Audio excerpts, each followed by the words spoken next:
Hi, I'm Sir Dash Masong.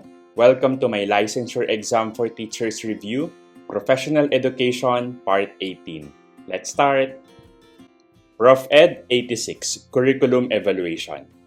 A curriculum evaluator examines the planned activities, yung intents, what actually happens during implementation, the observations, and the results achieved, the outcomes. This evaluation approach is most consistent with A. Tyler's Evaluation Model, B. CIPP Model, C. Stakes Countenance Model, or D. Scriven's Goal-Free Model. Pause this video and try to answer it on your own. Go! Alright, the correct answer is letter C, Stakes Countenance Model. I hope naalala nyo pa ito mga model na to. I-recall natin isa-isa. Yung Stakes Countenance Model, isa itong evaluation framework that examines the alignment between the intents, observation, and outcome. Take note, intents, observation, and outcome. Yung intents ay yung what was planned, yung observations, what actually happened during implementation, yung outcomes naman, what results were achieved. Yung emphasis nito ay both sa description of what occurred and the judgment of its effectiveness. Tignan natin yung scenario. Yung evaluator dito, nag-focus siya on planned activities, implementation, and outcomes. So, it directly aligns with Stakes model. Itong model na to, particularly useful siya for understanding whether program implementation matches the intended design and whether desired outcomes are achieved. Okay, i-recall din natin yung ABD. Bakit nga ba ito mali? I hope nabalikan yung previous session na discuss ko rin itong models na to. Yung Tyler's Evaluation Model, kaya tumali kasi ang focus nito is on comparing outcomes to predetermined objectives. Take note, not on examining plan versus observed activities. Yung CIPP model naman, ibig sabihin ng CIPP ay Context, Input, Process, and Product. So, yun yung focus ng CIPP model. Not on the alignment between intents, observations, and outcomes. Yung Scriven's Goal-Free Model, take note of the word goal-free. Ang focus nito is on evaluating outcomes without considering stated goals from the name itself. So, it's not the focus of this scenario. Kasi ang focus nito nga ay intents, observation, and outcome. Stakes Countenance Model. That's it. See you sa next session. God bless. Prof. Ed 87, Test Construction, Item Analysis. A teacher analyzes her test items and finds that a particular item was answered correctly by the top 27% of students but was missed by the bottom 27% of students. This item has high A. Difficulty Index, B. Discrimination Index, C. Reliability Index, or D. Validity Index. Pause this video and try to answer it on your own. Go!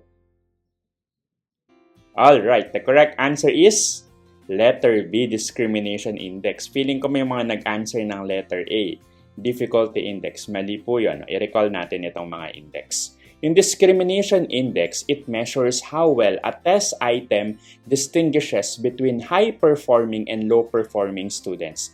Take note of that, teachers, ha. Yung mga item na merong high discrimination is answered correctly by students in the top group at incorrectly naman by students in the bottom group. Let's analyze yung scenario. Yung item dito is correctly answered by the top 27% and missed naman by the bottom 27%, indicating that it effectively differentiates between high and low-performing students. Okay. Ano nga bang sense ng high discrimination? Yung high discrimination index, it is desirable because it indicates that the item is functioning as intended and contributes to the overall validity ng test. Okay. Yung mga items naman na may low or negative discrimination index, they are usually revised or removed from the test. Take note of that, teachers, sa mga paggawa nyo ng future exam. Okay, recall natin to. Feeling ko may nagsagot ng letter A. Bakit mali itong difficulty index? Kasi yung difficulty index, it measures the proportion of students who answered the item correctly.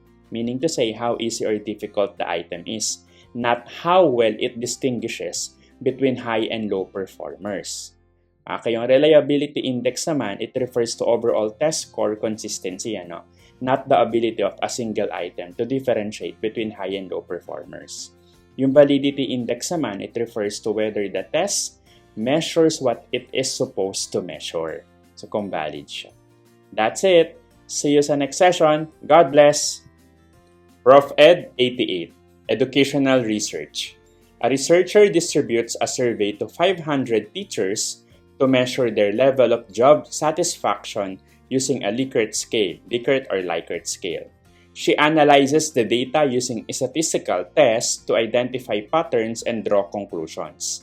This research approach is best described as A. Quantitative research, B. Qualitative research, C. Ethnographic research, or D. Phenomenological research. Pause this video and try to answer it on your own. Go! Alright, the correct answer is letter A, quantitative research. Meron ka ng clue dun sa question, Okay, Sir Dash, ano ba talagang tamang pronunciation sa scale na yan? Usually, naririnig yung sa Philippines itong tinatawag na Likert scale, Pero, sabi sa research, Likert scale daw yung tamang pronunciation. Pero both are accepted naman. Okay, discuss natin tong research.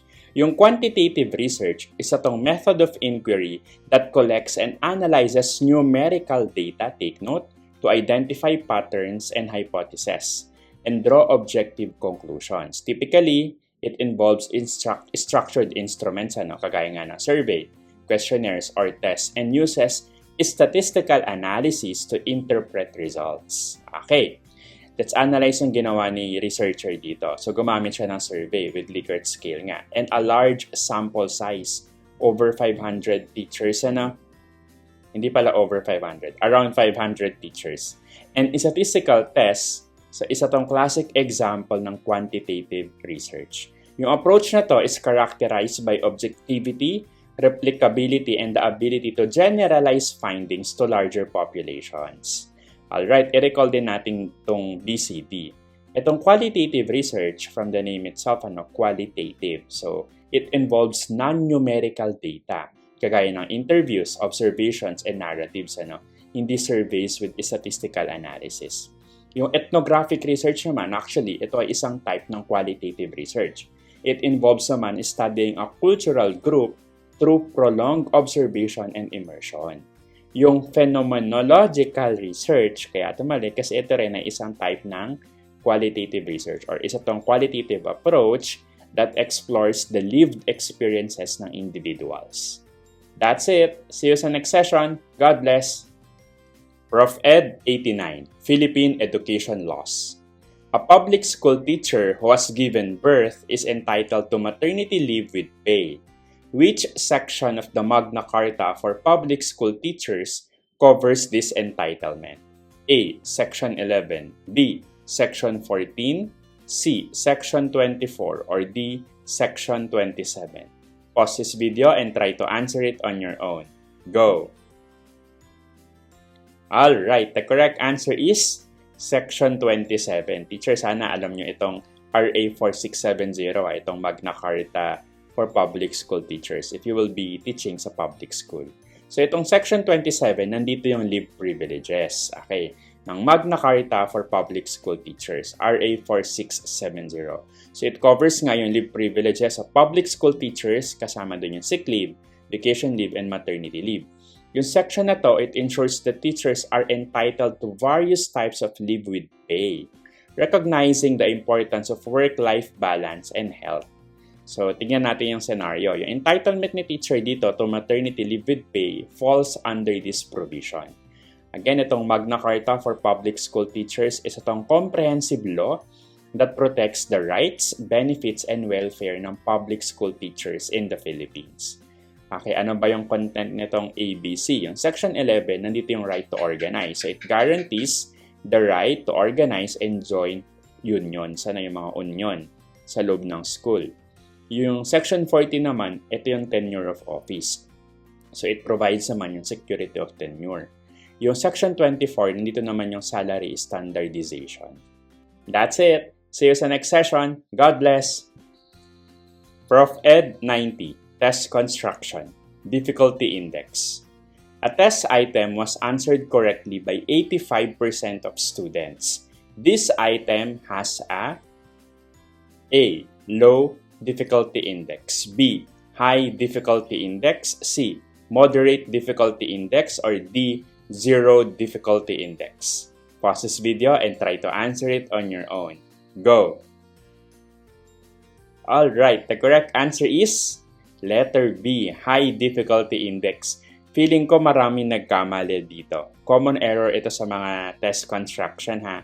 Again, difficulty index, not difficulty level. Take note of that, teachers. Okay, ano nga ba itong difficulty index? Yung difficulty index, it's a measure of the proportion of students who answered an item correctly. Take note, please, maraming nalilito dito kasi somehow misleading yung term, ano. Iba po yung difficulty index sa difficulty level. Listen carefully. Kapag high yung difficulty index niya, ibig sabihin closer to 100%, it means the item is easier because more students answered it correctly. Conversely, kapag lower naman yung difficulty index, so closer to 0%, it means the item is more difficult because fewer students answered it correctly. Please take note of that, teachers, kasi maraming nalilito dito. Mukha kasing baliktad. Again, magkaiba po yung difficulty index sa difficulty level. Okay, let's analyze yung question. Yung item daw answered correctly by 85% of students. So, it has a high difficulty index, meaning easy lang yung item. So, sa test construction, yung ideal difficulty index for a well-functioning item is typically between 0.30 and 0.70, which balances challenge and accessibility. Alright, bakit mali itong ACD? Again, yung low difficulty po, ibig sabihin nito, the item is difficult, so few students lang answered correctly. Okay, yung moderate difficulty index naman, ito, around 0.50 yung value niyan or 50%. Yung zero difficulty naman, it means no students answered the item correctly. So, hindi naman yung case dito. So, the correct answer is high difficulty index. Again, high difficulty index meaning easy yung item. Kapag low difficulty index, ibig sabihin, hard yung item or difficult yung item. Please, pag malilita, okay? That's it. See you sa next session. God bless.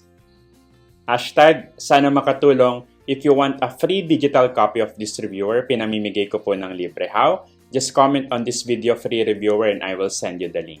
And for more reviewers, please feel free to visit my social media account. Mag-subscribe ka na rin sa Sir Dash Academy. Available sa YouTube, Facebook, and TikTok. I suggest punta ka sa YouTube. Hanapin mo yung playlist. Kinumpile ko lahat na reviewers for the licensure exam ngayong year na to. Malaking tulong yon. Also, gumawa ako ng playlist per domain. For example, you need further reviews of Prof Ed, sa Gen Ed, sa specialization. Hanapin mo na lang sa playlist sa YouTube. That's it. Sana makatulong. See you sa next session. God bless.